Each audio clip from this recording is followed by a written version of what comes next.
Olá, sejam todos muito bem-vindos a mais um episódio do Conversa com Energia, o podcast aqui da SolarSul que visa conversar com pessoas do mercado de energia e também empresários, empreendedores de sucesso em outros ramos também. Hoje estamos recebendo aqui no nosso estúdio um empresário aqui da cidade de Taquari, mas que já há 20 anos está no mercado de telecom e agora se aventurando também no mercado solar. Fabrício Ferreira, da OIW, seja muito bem-vindo. Muito obrigado, prazer pelo convite, pela oportunidade e vamos bater um papo legal. É isso aí, a gente já estava aquecendo a língua antes, né, Fabrício? É isso aí. Fabrício, diretor administrativo da OIW e OIW Solar, né? Fabrício, a OIW já está aí há mais de 20 anos no mercado, no ramo de telecom, Isso aí. né? E recentemente ela ingressa no grupo das 500 maiores empresas do Sul, né? GPTW, né? Great Place to Work. O Great Place to Work, na verdade, é um ranking das empresas, dos melhores lugares para se trabalhar, e o das 500 maiores é o ranking da revista Amanhã, aqui do Rio Grande do Sul. São duas coisas diferentes. Dois rankings distintos, né? Mas para nós um grande orgulho de poder participar dos dois, né? Isso, e para estar nesses rankings, né? Que certamente são disputados por milhares e milhares de empresas. O que a OIW ela aplica na gestão, nas ações diárias? Como tem sido o trabalho ao longo desse tempo todo para ela conseguir estar presente nesses rankings, né? Vamos lá, eu acho que assim, falando das 500 maiores do Sul, eu acho que é um trabalho que ele começa muito antes, né? Muito lá atrás. Ele vem um trabalho desde o crescimento em relação a faturamento, a desenvolvimento de linhas de produtos, né, em relação ao mercado, mas também em relação a processos, né, e condutas para que se consiga participar desses rankings. Isso é bem importante, né? Normalmente essas empresas são empresas que têm dados públicos auditados, né, e se participa dentro desse contexto um grupo de empresas que tem um nível de governança, um nível de controles, né, para que os dados possam ser verídicos, né, e comparados para se fazer essa demonstração. E para nós é um orgulho muito grande, porque a OIW ficou por 2 anos já, é o segundo ano que ela participa desse ranking. Nós já participávamos outras vezes e não ficamos entre as 500, né? Nos últimos 2 anos nós ficamos entre as 500. Então são as 500 maiores empresas do Paraná, Santa Catarina e Rio Grande do Sul, né? Então, para nós, a gente entende que é um feito muito grande mesmo, para Taquari, inclusive, né? É uma empresa que nasceu aqui, né? Nós moramos aqui, ficamos aqui, hoje tem filiais aí em 6 estados, temos presença em mais regiões do Brasil, mas, sem dúvida nenhuma, é um orgulho muito grande participar desse ranking regional aqui do Sul. E, além disso, falando um pouco do GPTW, né?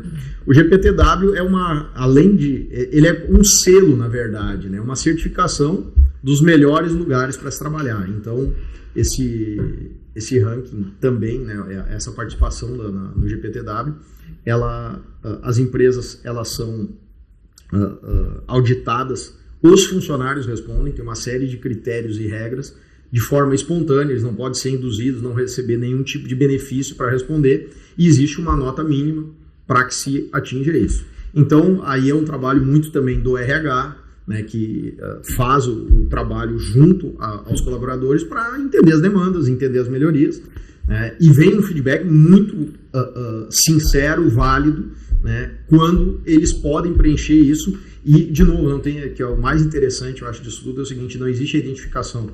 Né? Então o funcionário tem a total liberdade para falar realmente o que ele quer. Opiniões anônimas. Exatamente. Então, assim, ele não está lá assinando nenhuma ficha, né, com medo de sofrer qualquer coisa, enfim, ou se constrangendo no fazer uma crítica, uma reclamação. Então a gente gosta porque vem com uma veracidade muito grande e muitas vezes a gente encontra, né, dentro desses depoimentos melhorias para ser feitas, agradece muitas vezes, né, há reconhecimento sem dúvida nenhuma dos funcionários.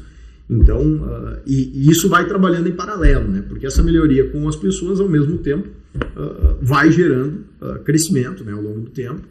E eu acho que a gente foi muito feliz sempre ao longo dos anos aí, que a gente trabalhou com pessoas muito boas. né? Alguns entraram, já saíram da empresa, mas sempre as pessoas agregaram alguma coisa nessa caminhada, né? Então eu acho que isso é importante agradecer a todos aí que em cada momento participaram dessa história toda aí e fizeram com que a gente pudesse ir ganhando corpo aí ao longo do tempo, pudesse trabalhar, né, e chegar onde se chegou aí com a representatividade dentro do setor, principalmente telecom, e agora debutando aí no celular. Muda bastante a visibilidade, a imagem da empresa para o cliente. Sim. E para o próprio funcionário. Ela muda, assim, tendo esse reconhecimento regional, né, da região sul aí, por exemplo, chega lá, ó, somos a OIW, opa, né? Claro, isso foi construído, né, ao longo do tempo, não foi de uma hora para outra. Não. Mas quando tu tá ali no ranking, muda, né? Não, sem dúvida nenhuma que muda bastante, porque, né, o ranking, ele passa por um crivo, né, de empresas, e essas empresas elas são listadas em cima de indicadores. Quem tem feito nos últimos anos, né, é uma parceria da Revista Manhã com a PwC, com a Price, que é uma empresa de auditoria mundial, está entre as Big Four, né, de auditoria no mundo. Então, essa empresa de auditoria audita os números e, junto com a Revista Manhã, faz a parte, né, de divulgação, né, e construção, né, da imagem, né, do ranking. Mas quem faz a parte técnica de avaliação dos balanços e construção é a PwC. E nós mandamos durante 3 ou 4 anos, né, durante 2 anos a gente participou, os 2 primeiros anos nós não ficamos, né, listado entre as 500 maiores, ficamos na lista de baixo ali dos que estavam ascendendo, né. Então, isso eu acho que, sem dúvida nenhuma, dá uma visibilidade muito importante, tanto para os clientes quanto para fornecedores. É uma forma de publicidade externa, eu acho que muito interessante, porque, primeiro, ela não é paga. Esse eu acho que é o grande ponto, né. O ranking, ninguém paga para participar do ranking. Milhares de empresas desses 3 estados mandam as suas informações, eles compilam todos os dados e geram um ranking das empresas, né?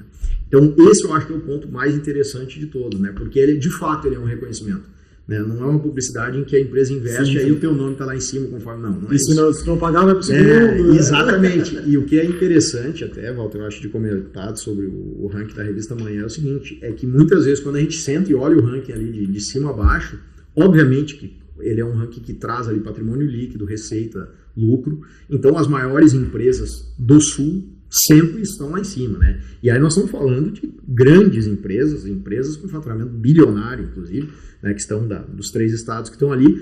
Mas olhando para o ranking, tu vê que ele tem uma credibilidade interessante. Por quê? Porque nem sempre as empresas com maior faturamento estão melhor posicionadas no ranking. Tem outros indicadores que têm peso, né? Então isso é bem interessante justamente... Por quê? Porque aí não fica aquela do poder econômico. Sim, não é só o caixa super não. Verde. Exatamente. Então, assim, tem outras coisas ali que pesam nesse contexto. Então, é interessante. Tem as emergentes, né? Tem o ranking das 500 emergentes. Então, tem outros rankings ali que são, importantes para as empresas participar. Convido, inclusive, né? As empresas que comecem a trocar informações, porque eu acho que é muito interessante. Assim, é um processo que ninguém perde nada, todo mundo só tem a ganhar com isso, né? Eu acho que é muito... E o mais importante disso, né? Não existe custo, né? Então, é uma coisa que é bem legal mesmo. E preza também a transparência, né? Porque todos os teus dados ali... Exatamente. Então, todos os dados que são públicos podem ser auditados, né? Então, estão lá. Então, enfim, eu acho que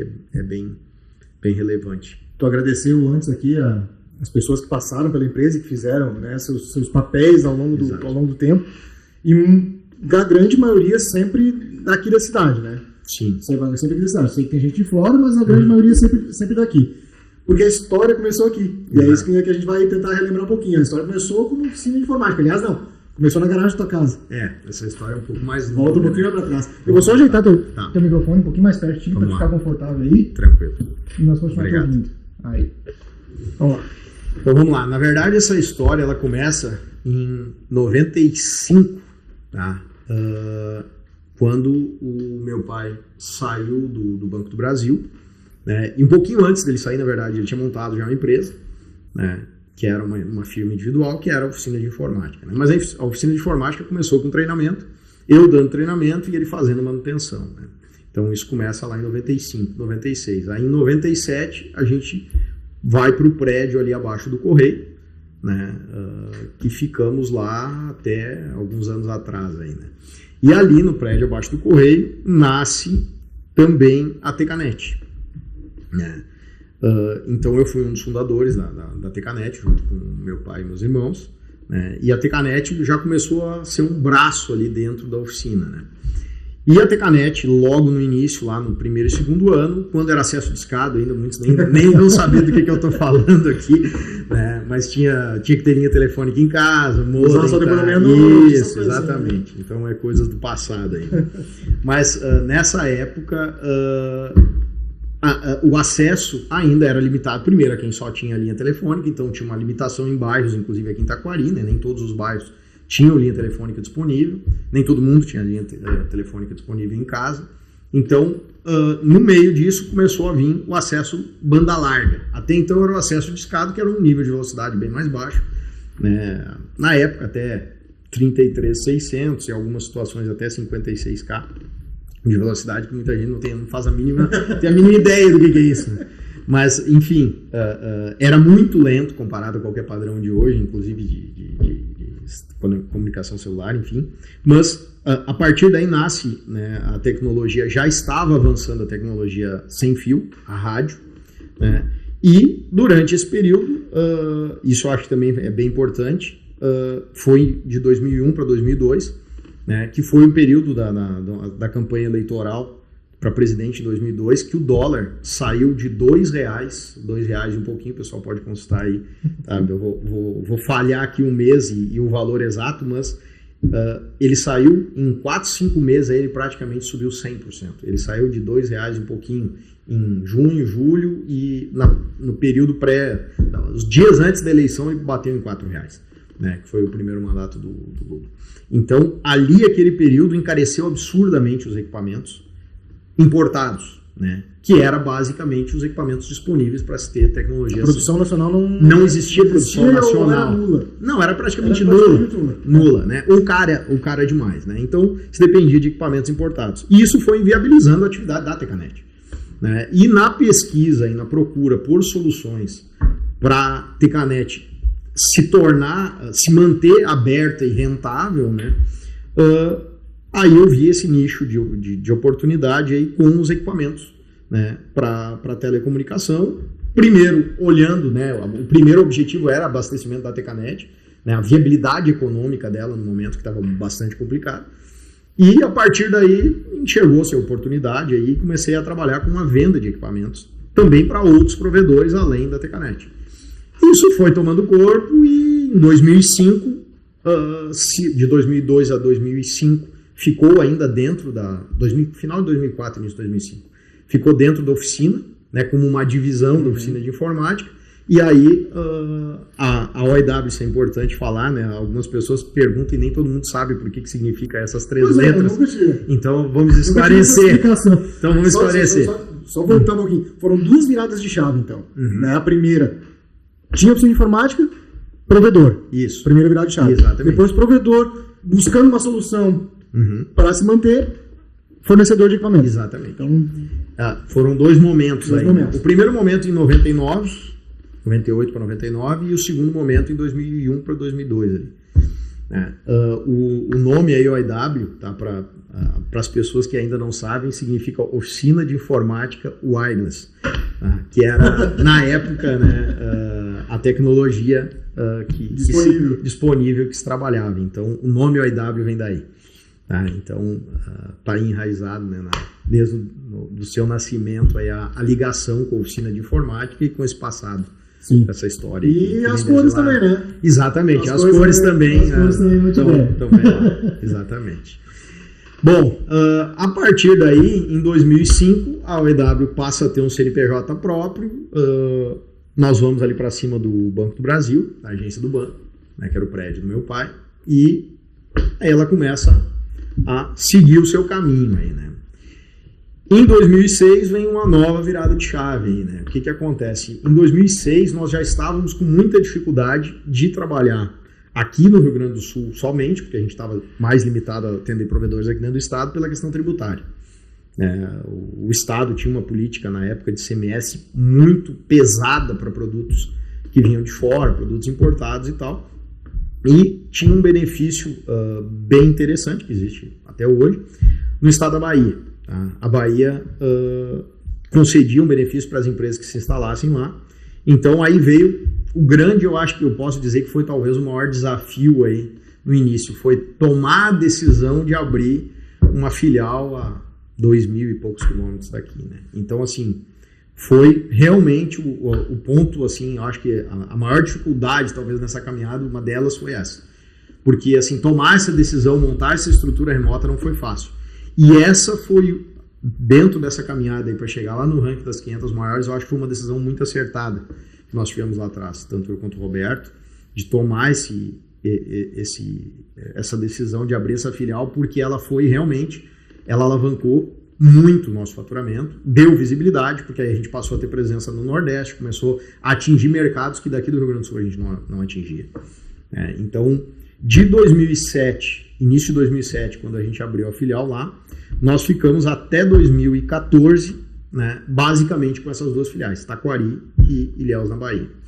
Em 2014... Ilhéus era, só te interrompendo, Ilhéus era só distribuição ou era alguns depósitos? Não, ela tinha importação e também tinha produção. Né? Nós tínhamos produção de alguns itens que vinham desmontados, né?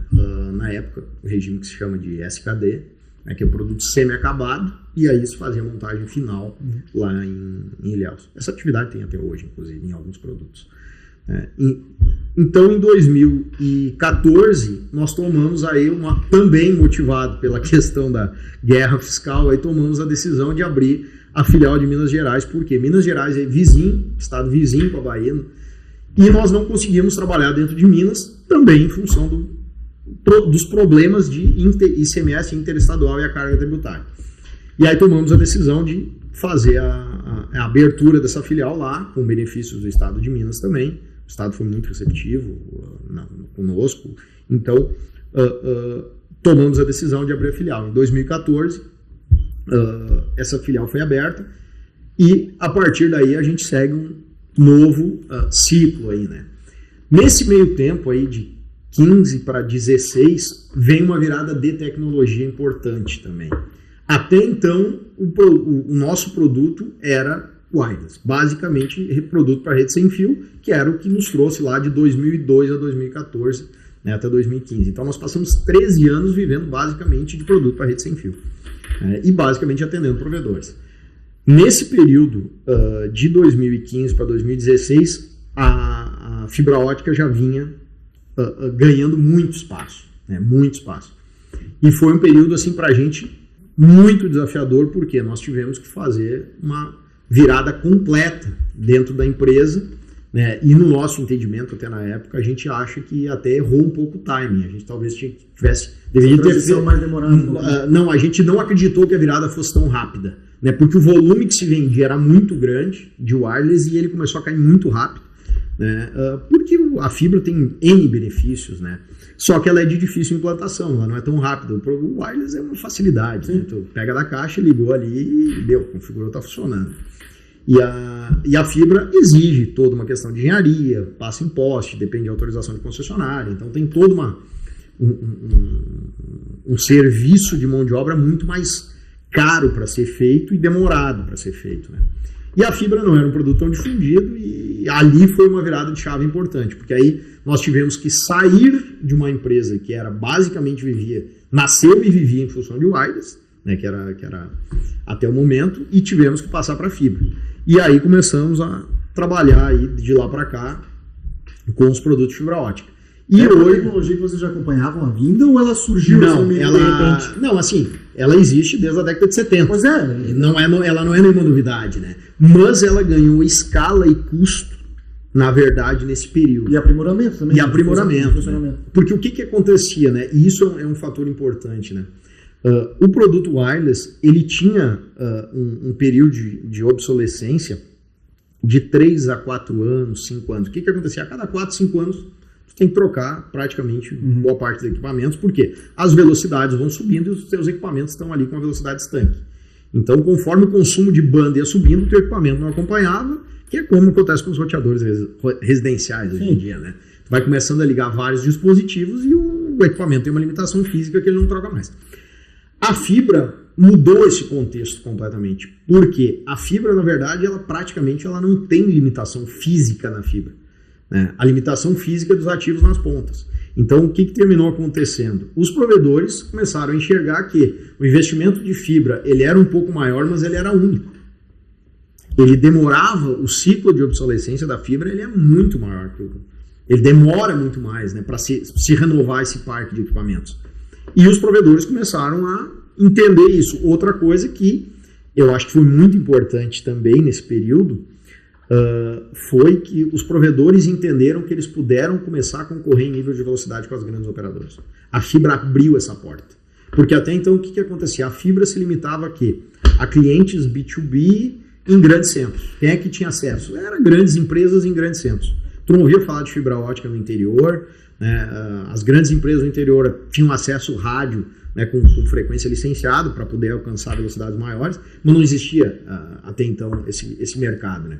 E foi ganhando espaço rapidamente e o pessoal foi entendendo que o payback mudou muito e deu uma ferramenta tecnológica para os pequenos provedores e médios provedores brigar com as grandes teles em qualidade de serviço. Porque até então o pequeno provedor era entendido, não, é um pequeno provedor do interior, eu não consigo entregar planos nas mesmas condições que numa capital, num grande centro, com uma operadora de ponta. E isso mudou. A fibra trouxe, né, essa competitividade tecnológica e ganhou escala também muito rapidamente, né? Então a gente veio também nesse período e aí foi migrando, só que essa migração foi relativamente rápida. Assim. Não houve nenhum pé atrás em relação, por exemplo, o wireless tinha a obsolescência mais rápida.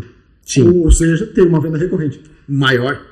Então, e para nós sempre foi confortável. Foi cômodo porque a cada 3, 4 anos sabia que ia vender de novo. Vou vender esse cliente aqui, mas daqui a 3, 4 anos ele vai me procurar de novo para refazer tudo. Isso. E aí a fibra te dá um prazo maior, mas é um investimento maior. Exatamente. Mas a fibra, o que muda, né? O investimento da fibra ele é maior que o do wireless. Então, assim, a receita absoluta total, ela termina sendo maior do que o wireless. O wireless era uma infraestrutura muito mais barata, mais rápida de ser instalada, mas ela tinha uma troca recorrente ao longo dos anos. Lá, a cada 3, 4 anos tinha que ser trocado. Tinha também os problemas de chuva, né? Temporais e tal. Então, assim, isso também complicava. Tinha muita queima de equipamento, com raio, enfim, né? Então, essa dor de cabeça, o volume de manutenção dos provedores caiu substancialmente. A qualidade do serviço para o consumidor de internet na ponta melhorou bastante e aí foi uma debandada, né? O pessoal começou a trocar rapidamente para a tecnologia de fibra. E aí nós tivemos que fazer isso, não foi fácil, né? Tu imagina tu viver 12 anos fazendo todo dia a mesma coisa e funcionando, e de uma hora para outra aquilo não funciona mais, né? Então foi um desafio grande, assim, para a gente fazer essa virada de chave. 2016 para nós foi um ano bem desafiador, porque foi justamente esse período, e foi um período, coincidentemente também, que teve um impeachment aí presidencial, o dólar subiu muito naquele período. Então foi um período político-econômico conturbado, do ponto de vista macroeconômico, né, e político, e interno para nós, extremamente conturbado, porque a gente teve que se reinventar no meio desse vendaval todo, né? Então, esse foi o ponto, assim, que a gente realmente, 2016 foi um ano que foi essa virada toda aí de chave, né? E aí a gente passa a trabalhar muito fortemente em fibra de lá para cá, e agora eu vou pecar aqui, mas se eu não me engano foi 20, tá? Se eu não me engano foi 2020, até eu posso confirmar depois essa informação, tá? Foi 2020. Nós fomos... em 2020, o maior importador de fibra ótica do Brasil. Então... eu tinha essa informação. Eu só não vou pecar a data aqui, mas eu acho que foi 20. Tá? Foi 20, que foi o primeiro ano que a Receita Federal divulgou esses dados aí do Siscomex, né? E tinha uma base de dados que se consultava e a gente foi informado, até não sabíamos. Uma empresa de consultoria que nos informou isso. Eu tenho aqui, mas eu suprimi a data. Mas é 2020, se eu não me engano foi 2020 o primeiro ano, porque nós fomos o terceiro ano consecutivo em 22, então foi 20, 21 e 22. Então, e aí mostra isso tudo, que é uma alegria tremenda pra gente, assim, tu imagina o que é o dia a dia, né, das empresas que vivem de tecnologia. Em 2016 a gente teve uma queda de faturamento, uma reestruturação interna gigantesca por causa da fibra. 4 anos depois, a gente estava lá como o maior importador de fibra ótica do país, de fibra ótica montada, né, do país. Então, isso foi para nós, assim, de novo, mostra, né, e é o que eu te disse, eu tenho que agradecer muito, seria uma injustiça total não reconhecer todas as pessoas que passaram esses anos por esses processos lá dentro. Por quê? Porque sem ter pessoas que tenham uma capacidade realmente de se reinventar, de lidar com todas essas adversidades e dificuldades, nós não conseguiríamos ter feito isso, né? Não é só tanto eu quanto o Roberto, no dia a dia ali dentro. A gente é muito feliz com uma série de escolhas que a gente fez ao longo do tempo, né? Pessoas que estão até hoje ali, que são nossos braços, pernas e cabeça ali muitas vezes o dia inteiro trabalhando, né? São pessoas extremamente importantes na operação, várias delas estão fora das unidades, né? Falo aqui porque a gente está falando de Taquari, né? Mas em várias unidades, que são pessoas que fazem o dia a dia disso acontecer. E pra gente, aí de novo, mostra isso, né? Eu tô fazendo o link lá com o início do que tu falou do ranking das 500 maiores, que em 2016 a gente experimenta ali um fundo de poço em relação ao que vai acontecer. Incerteza total, porque a tecnologia que era então o nosso carro-chefe, simplesmente o mercado não quer mais e de uma hora para outra a gente tem que passar a trabalhar com outro produto e 4 anos depois a gente consegue trabalhar entre os maiores do mercado, né? Concorrer, sendo um player muito relevante no setor 4 anos depois. Então, assim, é realmente um orgulho muito grande para a gente poder contar com pessoas que nos consigam ajudar, né, diante disso. E o resultado desse trabalho todo é isso aí que a gente vê, conseguir superar essas adversidades e seguir em frente ao longo desses 20 anos. Essas entradas em outros estados, Fabrício, ela sempre vem, principalmente, claro, o primeiro foi o mais difícil, porque era o primeiro.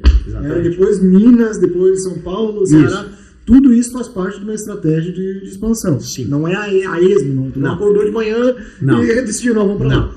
Isso tem a ver também com o que me corrija se eu estiver errado, com a questão que eu falei antes aqui. Já que não tem uma venda tão recorrente, tu precisa achar mais gente para vender. Exatamente. E aí tu precisa estar em mais lugares. Na verdade, assim, os nossos clientes provedores, né, e distribuidores, nós trabalhamos também com distribuidores, eles, na verdade, eles têm compra recorrente, né? Por quê? Porque o provedor, ora ele está instalando o cliente, ora ele está fazendo manutenção de rede, então ele tem um consumo mensal de equipamentos, né, que é bem determinado, e eu posso te dizer o seguinte, ele é um CAPEX que quase que não é um CAPEX, ele é quase um OPEX, né? Por quê? Ele é um investimento, só que ele é quase que constante, né? E ele é investimento que muitas vezes é para substituição de equipamento obsoleto. Então, assim, ele meio que se mistura no dia a dia ali, o que é despesa operacional e investimento mesmo.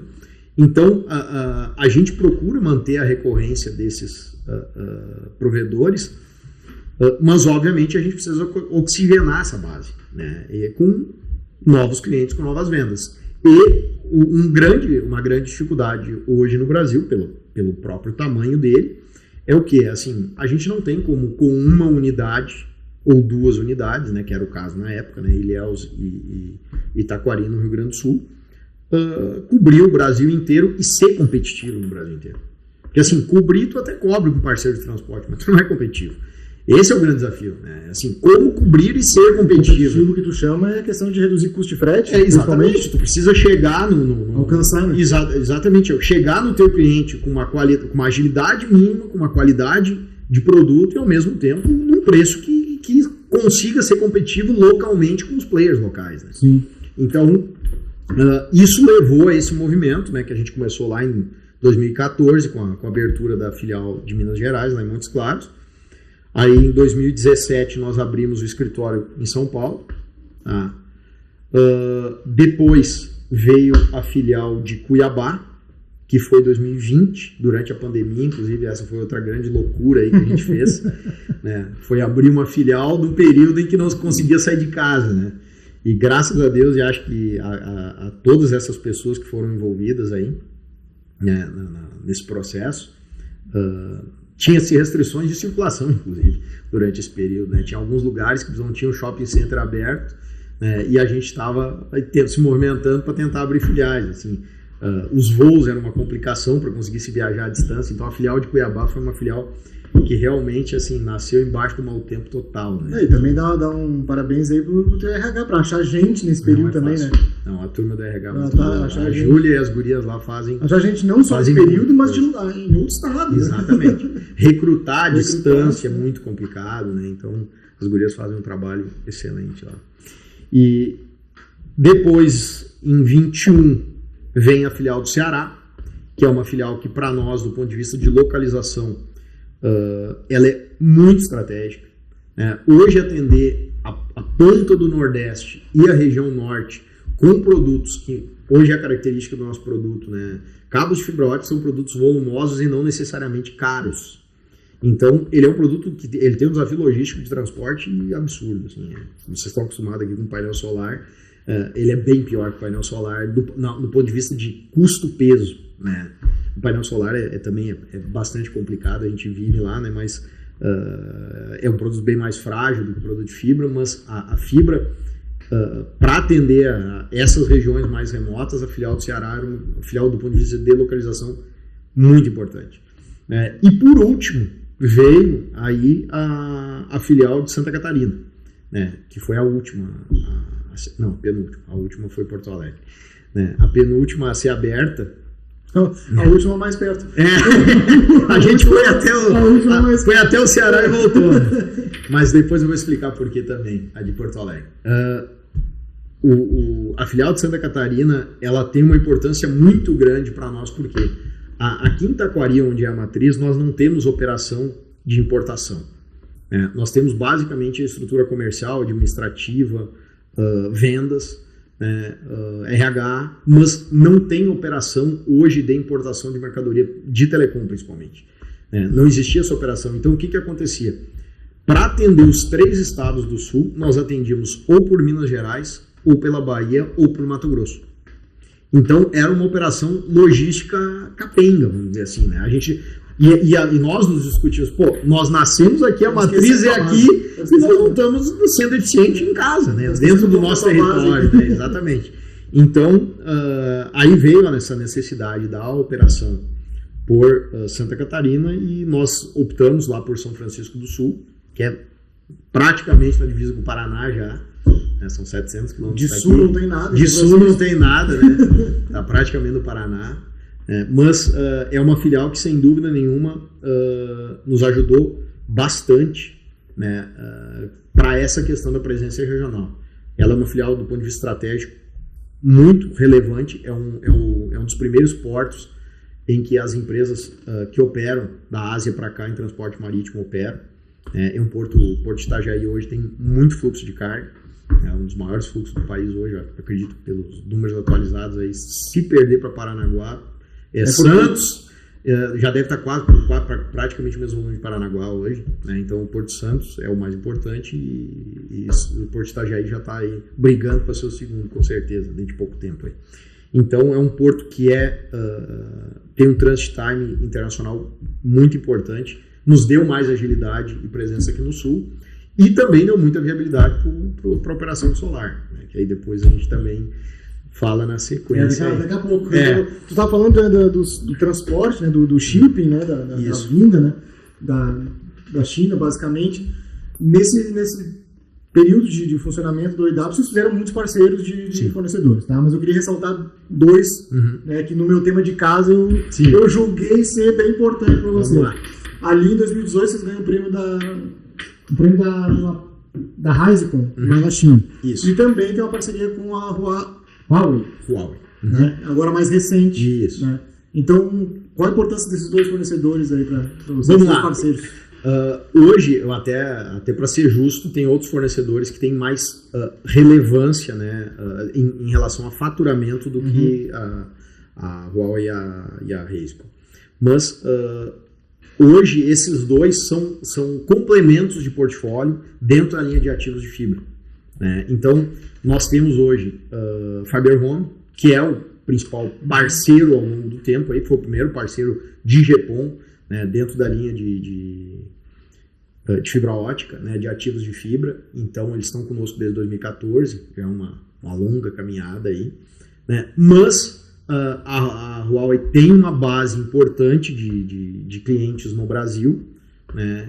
E a Reiscom é uma marca entrante, mas é um produto competitivo, é um produto tecnologicamente que concorre de igual para igual, né? Mas com um mercado de acesso, né?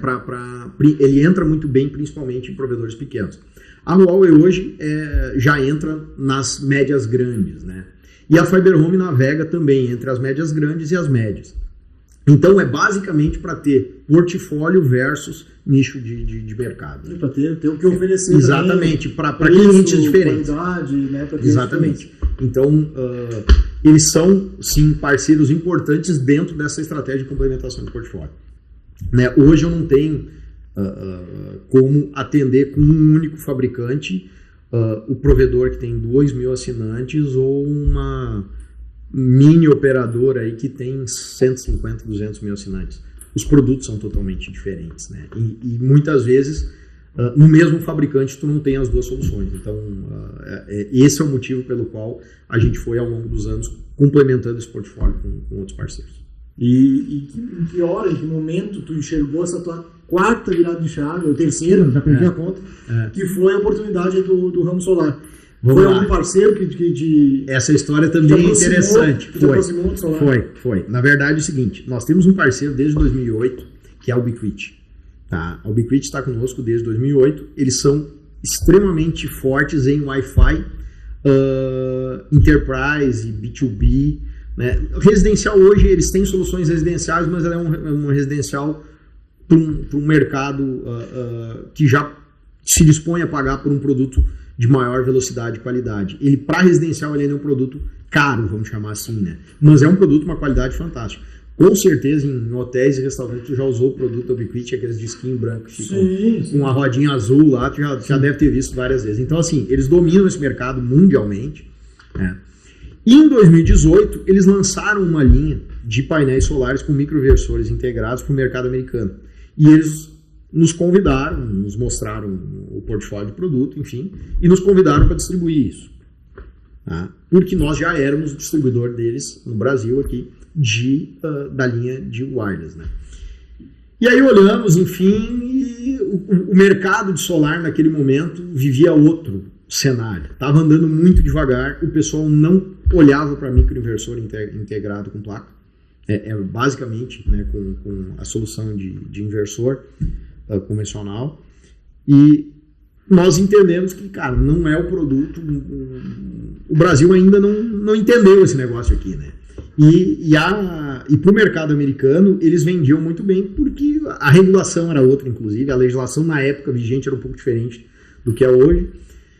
Mas eu e o Luciano fomos visitar, na época, o Roberto até nem lembra, acho que não foi junto, não esteve nessa feira, nós fomos visitar a Intersolar de 2018, lá no AMB.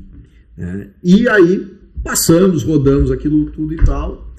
Só que em 2018 nós ainda vimos num crescimento grande aí, né? Recente aberta a filial de São Paulo, nós já estávamos fazendo com a filial de Montes Claros aberta também. E o que a gente também entendeu? Cara, não é o momento para daqui a pouco diversificar ainda mais, nós já estávamos nessa confusão aí de filiais, enfim, nós vamos perder foco com isso, vamos esperar um pouco.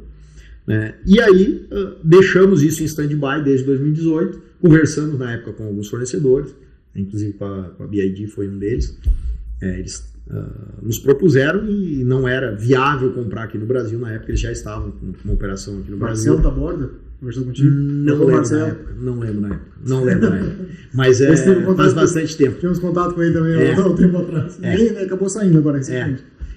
Mas foi com a BID em painéis, né, que nós tivemos contato lá na época e terminou não mandando, enfim. E de lá para cá, o que acontece? Em 2021, final de 2021, o mercado de provedores sofreu uma consolidação muito forte. Né? Teve vários movimentos de M&A, IPO de algumas empresas, né? Vários movimentos de aquisição de empresas que operavam regionalmente comprando provedores menores. Inclusive a Tecanet foi um dos que foi adquirido aí numa dessas operações. né? E o que nós começamos a enxergar, assim, nos preocupou um pouco. Essas empresas começaram a tomar corpo de forma muito rápida, né? Extremamente capitalizados, porque ou o fundo de investimento ou capitalização e a bolsa, eles ganharam muito caixa, né? E algumas delas começaram a ter imposições negociais que começaram a nos assustar. Assim, os caras literalmente começaram a ditar preço, ditar condição de pagamento, fazer isso, fazer aquilo. Cara, eu já não consigo mais mandar meu negócio, mais ou menos isso, né? E isso nos assustou bastante e a gente começou a discutir, cara, a gente precisa ter receita de outros mercados. Esse negócio aqui pode complicar ali na frente, né, pela concentração. Pode, em alguns casos, né, a gente já via movimentos dos fabricantes que nós atendíamos indo direto atender esses grupos. Então, o que acontece? A OEW começou a ficar de lado já em algumas negociações. Dependendo da negociação, o fabricante diz, não, esse cliente é meu aqui, esse cliente não é mais teu, ele é muito grande para vocês atender, então esse eu vou por aqui. Então, isso nos assustou um pouco e a gente começou a discutir, tá, beleza, mas para onde nós vamos? O que nós vamos fazer que a gente aproveite a nossa estrutura física, de pessoas, de filiais e tudo mais, e não seja uma coisa totalmente fora do que a gente faz. Totalmente estranho. E aí a gente começou a discutir e um dos pontos principais é o seguinte, a OEW nunca prestou serviço, né? Em todos esses anos. Nós não temos esse DNA. O nosso DNA basicamente é importação e distribuição. Importação, produção e distribuição. Nós sempre vivemos disso, né? Sempre trabalhamos com isso. E durante essa discussão nós também discutimos isso. Nós vamos daqui a pouco pensar em algum braço de sistema, de software e tal. Cara, mas a gente nunca fez isso. Então, assim, nós não sabemos nem vender isso. Por mais que visivelmente até seja próximo na cabeça das pessoas, mas é muito distante, né? O dia a dia as pessoas são diferentes, não aproveitam as mesmas estruturas. Então, assim, cara, o que tem sinergia? Né? Que eu possa aproveitar a estrutura física e tal. E aí foi chegamos no solar. Mas, cara, esse negócio, o fornecimento é da China para cá. São mesma coisa que a gente já faz. Né? Inclusive, alguns fabricantes, como a Huawei, tem linhas de solar e linhas de telecom, e aí começamos a olhar, cara, esse negócio aqui dá jogo, né? Isso aqui eu acho que pode ser interessante. Nós botamos mais um produto na prateleira sem precisar criar novas prateleiras, é mais ou menos isso, né? Então, usando os CDs, as estruturas que a gente tinha, e isso foi, eu acho que um grande acerto também, né? Eu acho que a gente foi muito feliz nessa decisão, porque o nosso investimento físico foi baixíssimo. Nós fizemos muito pouco investimento, por quê?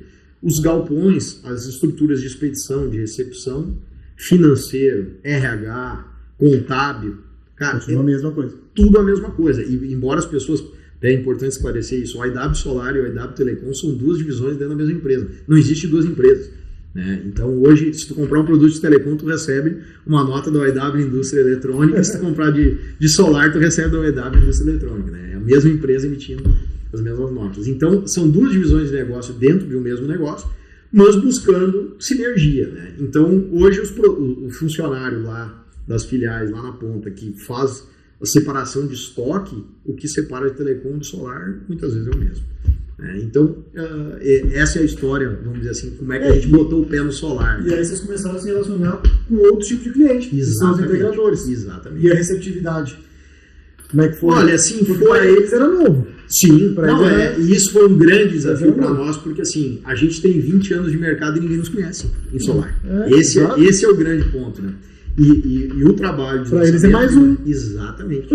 Ninguém ouviu falar, ninguém sabe quem é a OEW, né? Então, assim, a gente durante todo o lançamento e vem trabalhando ainda hoje dentro disso, é o quê? É tentar mostrar para o integrador solar que a OEW não começou em junho e julho do ano passado, quando nós fizemos o lançamento da divisão de solar. Essa história é bem anterior. Ela já tem 20 anos, né? Então, esse é o grande desafio que a gente tem, o quê? É poder ter a oportunidade de sentar com os integradores e contar também um pouco dessa história que eu estou contando aqui hoje. A OEW Solar nasceu no meio do ano passado, mas a OEW como empresa, né, ela já nasceu... Exatamente, ela já vem lá de trás. Então, a gente está aprendendo, literalmente, com o solar. Aprendendo como o cliente se comporta, né? Quais são as necessidades de vocês, clientes, né? Como a SolarSul, o que vocês precisam, e a gente está se adaptando o portfólio, adaptando o produto. É um processo de aprendizagem, tentando fazer sempre o melhor que a gente pode, né? Mas, graças a Deus, a gente tem conseguido aí um reconhecimento importante, tanto dos clientes quanto dos fornecedores. Isso eu acho que é bem interessante. Assim, até junho do ano passado, a gente ligava principalmente para os grandes fornecedores, cara, às vezes ninguém atendia, mal respondia o e-mail. Exatamente. Então, assim, hoje isso já muda um pouco, né? Hoje a gente tem grandes players sentando na mesa para conversar, querem fornecer. Então, isso eu acho que é um pouco do trabalho que vem também, esse reconhecimento disso que vem sendo feito. E a gente conversava aqui antes de gravar, até pedi para tu não gastar tudo antes, né?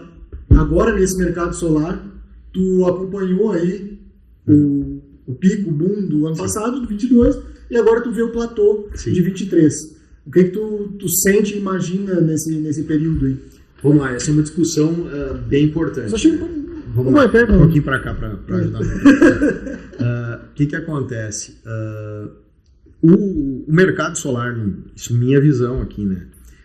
Eu acho que ele vive um momento como outros setores de investimento da economia nesse momento. Ele está sofrendo com a taxa de juros, né? A pessoa hoje que vai fazer um investimento em solar financiado está proibitivo, está realmente, se tu olhar com as taxas que tinham, ele está muito mais alto do que era. Agora a pergunta é, não é viável ainda? Para mim, sinceramente, se a gente olhar para a conta de energia, olhar o que a tarifa sobe, segue sendo muito viável. Tão viável quanto antes. E tem um principal fator, que eu acho que vocês também têm acompanhado, que as pessoas... E isso passou um pouco batido aí na discussão, foi a redução do preço dos equipamentos, né? Os equipamentos, e isso eu fiz uma conta esses dias com a gente conversando internamente lá, e eu me assustei porque a gente percebe no dia a dia a queda, né, principalmente do preço do watt do painel, mas, cara, o sistema que nós orçamos em novembro do ano passado, nós orçamos agora, coisa de 15, 20 dias atrás, tá, caiu quase 40%. Mesma coisa. O mesmo equipamento, caiu quase 40%. Aí tu vai dizer assim, Fabrício, mas a taxa de juros está alta. Sim, mas a taxa de juros quanto estava em dezembro do ano passado? Se vocês olharem lá, o CDI estava praticamente no patamar que está agora. Deve estar com 0,5% de diferença, estava 13,25%. Tá? A taxa de juros, nesse período, subiu 0,5%. Os equipamentos caíram 30%, 40%, dependendo da solução. Então, assim, se tu olhar hoje com a taxa de juros atual, é mais viável ainda do que era no ano passado. Agora, a questão é o quê? O grande desafio de nós, todos que estamos trabalhando nesse setor, é que a gente precisa dizer isso para os clientes. Os clientes precisam entender isso, né? Que realmente ainda vale muito a pena, né?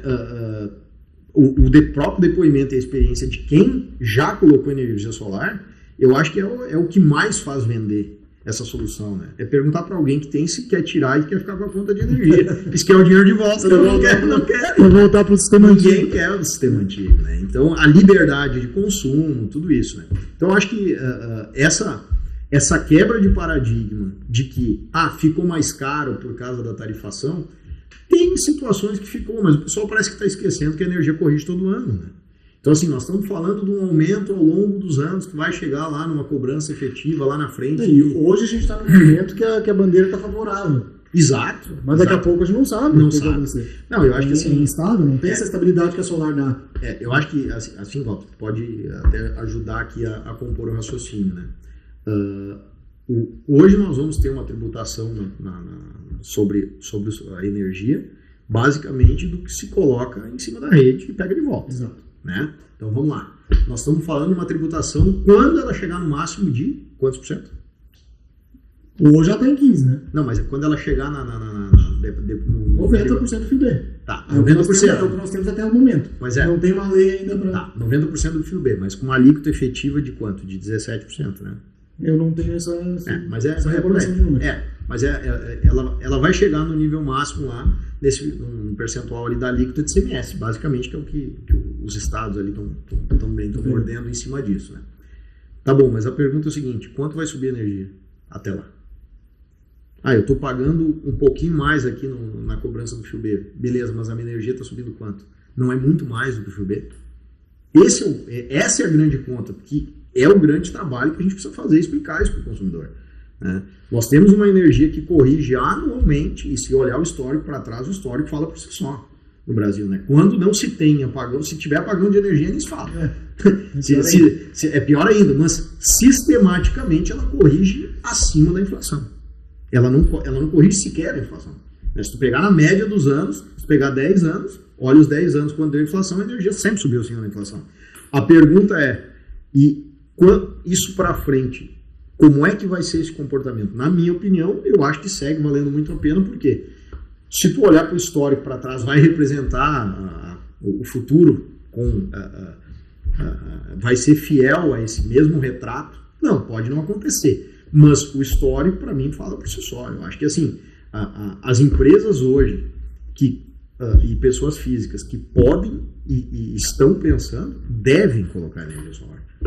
E estou usando os argumentos aqui, não é porque eu vendo também, né? Não, eu sou parte da cadeia, mas eu convido que as pessoas procurem os integradores aqui e façam as contas, né? Quanto ele vai pagar nos próximos 5 anos, considerando a média de ajuste, quanto vai chegar a tarifa dele, sem contar na liberdade de consumo, que eu acho que para mim é um dos maiores ganhos. É tu poder ligar um ar-condicionado a hora que tu quiser, sem se preocupar, né, que tu vai ter que pagar, tu conseguir usar o chuveiro elétrico mais tempo, né, no momento que tu quiser. Então, assim, tem uma série de ganhos aí, que as pessoas podem ter uma qualidade de vida melhor, sem pagar por isso, com um investimento que pode ficar equalizado com a conta de energia.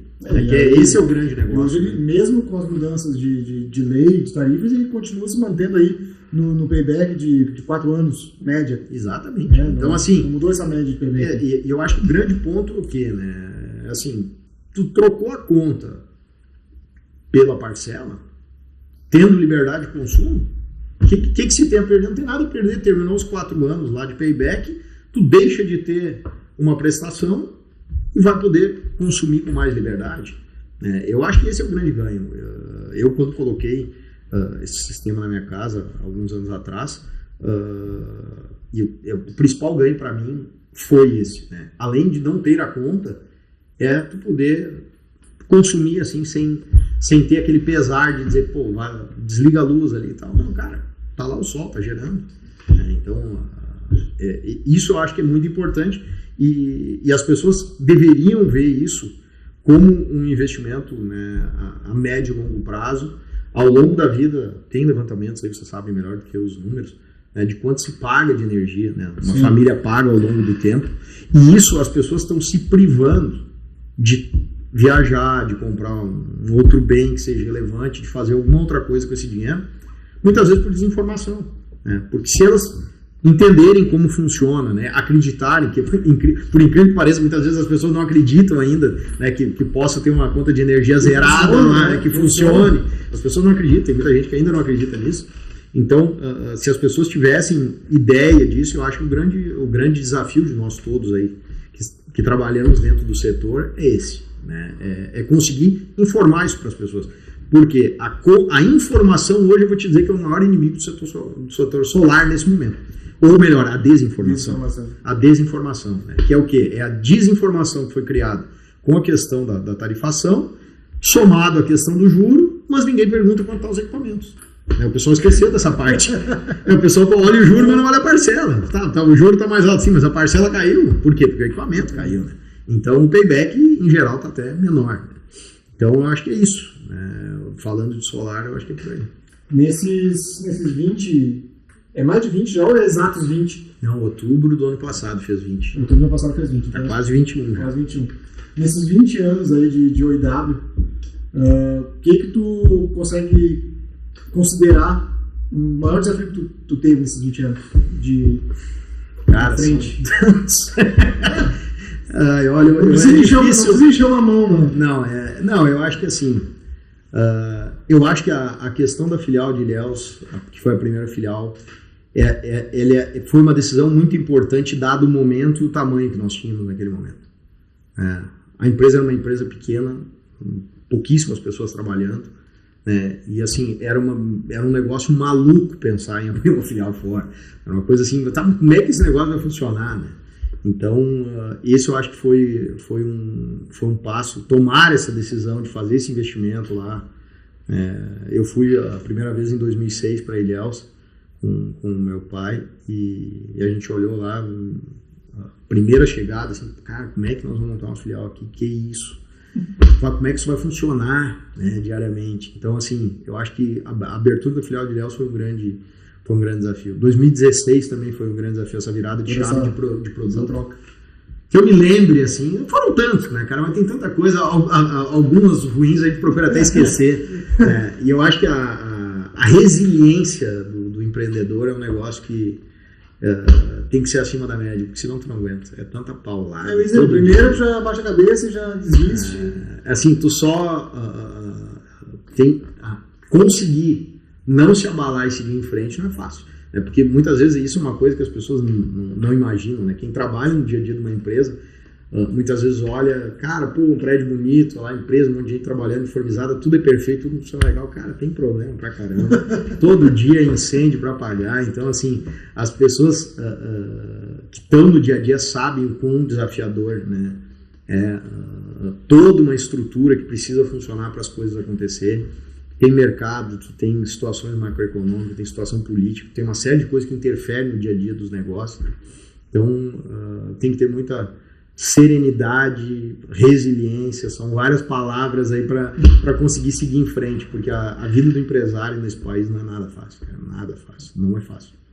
Já que tu está resgatando umas memórias aí, eu vou fazer, já para a gente encaminhar para o encerramento, a pergunta que eu sempre faço para todos. Todos que passam aqui, eu faço essa pergunta. Tenta aproveitar e resgatar na tua cabeça uma história que te marcou, seja a tua vida pessoal, profissional, não importa. Pode ser história boa, história ruim, não interessa, é problema, é alegria, não interessa. Eu quero saber uma história que te marcou e que tu provavelmente assim, se tu não esqueceu, tu aprendeu alguma coisa com ela. Cara, eu vou te contar uma história então recente aí, ela aconteceu recentemente, tá? Foi uma alegria muito grande. Tem várias, tá? Eu não quero ser injusto com nenhuma das outras histórias aqui, mas essa é uma recente que de bate pronto, assim, eu posso te dizer que foi uma história muito interessante. Nesse período aí de 2002, lá quando começou a alta do dólar, enfim, tá? Na verdade não tinha capital, não tinha dinheiro suficiente, principalmente porque o poder de compra caiu absurdamente com a disparada do dólar. E os equipamentos em 2002, lá quando eu comecei a OIW, eram importados. E o que eu fiz? Eu tinha um Gol 99, tá? Um Gol branco. Essa história talvez alguns já saibam, mas eu vou repetir ela porque ela é interessantíssima. Tá? Eu tinha um Gol branco e chegou no final do ano, cara, dólar a 4 pila e não sei o que, não tinha mais dinheiro para comprar equipamento. Literalmente não tinha mais dinheiro. E aí tomei a decisão no dia 2 de janeiro. Deu 1º de janeiro, dia 2 de janeiro, procurei o meu tio, ele tinha uma revenda de carro ali, fui ali e disse, cara, tá aqui o carro. Quantos tu me dá aqui? Aí ele me deu lá na época 10 mil reais, mais ou menos. Era mais ou menos esse valor. E peguei esse valor, paguei umas continhas que eu tinha, tava devendo uns pila no cheque especial, paguei isso e me sobrou uma parte da grana e aí comecei a trabalhar com os equipamentos. E de lá pra cá, cara, aí aconteceu isso tudo, muita água rolou. Então assim, eu tinha o capital inicial ali que me deu, né, um baita empurrão foi esse Gol, foi esse famoso Gol. Agora, o que é a parte irônica da história? Muita gente vai achar que é mentira, mas é verdade. Ele tá lá para provar essa história. Ele existe? Ele existe. Julho do ano passado, cara, eu tô indo a Porto Alegre, de carro aí na Tabaicanoas, e passo pelo um Gol. Cara, meio da tarde, assim, eu estava indo no dentista, se não me engano. E aí tô lá, bem tranquilo, no meio da tarde, despretensioso ali, e tô indo de carro, olhei a placa do carro e disse, cara, esse Gol era meu Gol. Aí diminui um pouco, olhei a placa, tava com a placa antiga ainda, né? E eu tenho uma boa memória, ainda mais com um carro que tem um significado emocional desses, né? Olhei e disse, cara, é o Gol. Não é possível, cara. 19 anos e pouco depois, porque eu vendi ele em janeiro de 2003, né? Os caras vão cruzar com esse carro. Logo nessa época, cara, que loucura. E foi bem no período de lançamento da divisão de energia solar, então eu tava com a cabeça assim, a milhão, pensando um monte de coisa, enfim. Chego em Itaquari no dia seguinte, para trabalhar aqui, fiz uma reunião com o Márcio, trabalhar conosco, e aí contei a história, disse, cara, tu acredita que eu cruzei com um carro? E aí contei toda a história, o Márcio não sabia da história. Disse, cara, tu acredita que eu cruzei com um carro assim, assim? Tá, mas que carro? Aí contei a história pra ele, disse, pô, mas não é possível, cara. E o Márcio fala com o Luciano, mas não me falou nada. E eu falei a placa do carro, e o Márcio anotou. a placa do carro. Foi falar com o Luciano, que trabalha conosco lá, e o Márcio disse, cara, olha que loucura essa questão aí, o Fabrício me contou a história e tal, pô, que história legal, cara, o EW vai fazer 20 anos agora em outubro, nós temos que dar um jeito de comprar esse carro aí e dar pra ele esse carro, cara, como é que nós vamos fazer isso? E aí começaram a conversar e descobriram que o carro estava aqui perto de Taquari, enfim, e ligaram, entraram em contato primeiro descobriram a placa, pegaram o nome da pessoa, do proprietário, consultaram o proprietário, né, e aí entraram em contato, aí a pessoa lá fez uma proposta, enfim, e eles não conseguiram fazer a vaquinha para comprar o gol, entre eles. E aí tiveram que me contar a história, né? Aí foram lá e me contaram, disse, cara, assim, o carro tá em tal lugar, a pessoa quer vender e quer tanto. Pô, não, nós íamos fazer uma vaquinha, mas não levantamos o dinheiro. Não conseguimos o dinheiro todo. Tá bom, então beleza. Então vamos comprar. Aí comprei o carro de volta, cara. E no dia que eu comprei, olha que coisa irônica. O dia que eu fiz a assinatura do documento lá, né, de compra e fiz o pagamento para a pessoa que me vendeu o carro, eu saí do banco quando eu paguei ela e fui pro lançamento em Porto Alegre da divisão de energia solar da EW. Olha que... Não fui com o Google. Ele tava meio ruimzinho, tinha que dar uma revisada. Então um pouco melhor que eu, né? Depois de 20 anos lá com o golzinho. Mas, cara, tu olha que coisa irônica, né? Então, assim, um carro que teve uma importância assim, tão grande, né? Foi aquele capital lá que foi, pô, numa hora melhor possível. Né? Talvez fosse destino. Provavelmente, né? Então era o único patrimônio que eu tinha ali para me desfazer naquele momento, né? E jogar no negócio. Ironicamente, eu vou 19 anos e pouco, quase 20 anos depois, cruzo com o carro aí, eles fazem essa movimentação toda lá, né? Para achar o carro, termino comprando o carro, ele tá lá no EW guardado, inclusive. Reformou ou não? Não, uma parte só, para terminar, mas a reforma tem que ser um pouco mais extensa, aí a grana também não tá sobrando para fazer um investimento tão grande no Gol. Mas é uma história interessantíssima porque, cara, assim, foi uma coisa que mexeu bastante comigo, porque, primeiro, esse filme volta todo, né, cara? No momento que eu olhei, cara, quanta coisa aconteceu, quantas pessoas, quantos negócios, cara, boa parte do que a EW é hoje é desse capitalzinho lá que foi colocado atrás, né, cara? Então, assim, isso tem um significado muito forte, assim, pra mim. E, ao mesmo tempo, no dia que eu assinei o DUT lá para recomprar o carro, foi o dia que nós fizemos o lançamento oficial da divisão de energia solar. Então, assim, tem mais esse componente do destino aí, né? Que eu acho que é as coisas, assim, que Deus bota o dedinho lá, né? E mostra pra gente algum caminho. Então não há como não falar e não lembrar dessa história, né? Pelo significado dela. Muito massa, baita história. Fabrício, deixa eu te agradecer. Eu que agradeço. Por ter vindo aí, comparecido, conversado com a gente. Um papo muito bacana, né? Essa história do gol aí foi demais. Quando eu estiver pronto, eu quero ver esse gol. Vou deixar que eu vou mostrar. Vou mostrar. Então, mais uma vez, muito obrigado. Eu que agradeço. Obrigado a todos. Obrigado, pessoal, aí, pela oportunidade, SolarSul, para vocês todos. Cara, muito obrigado mesmo e sucesso a todos, saúde para todo mundo. Isso aí. Esse foi mais um Conversa com Energia. Espero que vocês tenham gostado, aproveitado essa conversa muito bacana que a gente teve aqui. Não se esqueça de se inscrever no nosso canal, ativar o sininho e aguardar os próximos episódios. Um abraço e até a próxima.